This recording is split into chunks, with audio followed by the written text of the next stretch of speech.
Meron tayong kinalang isang veteran reporter na muntik na buti na lang sa judgment niya, hindi siya nagsasama dun sa isang grupo na pumunta sa isang beach resort. Kasi kung hindi, posesame. Ay, naposada. Ay, na-possess. Kasi ito, mahilig talaga, pwedeng kalad ka rin, di ba? Kahit saan pumunta. Kakakasal lang ni Khaled Karen. Oo nga, yan. May sinama ng bago.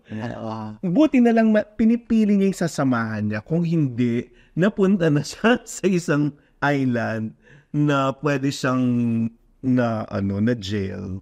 So, anong naramdaman mo nun, Jerry? Uy, mga bulaklak sa city jail ba ito? It's birthday. Mga ang daming Ano yung panuntunan mo sa buhay dun sa mga taong sasamahan mo? Eh, Diyos ko, para namang ipag-pray na lang natin, di ba? Ipag-pray. Ang sweet. Ang Diba? sweet na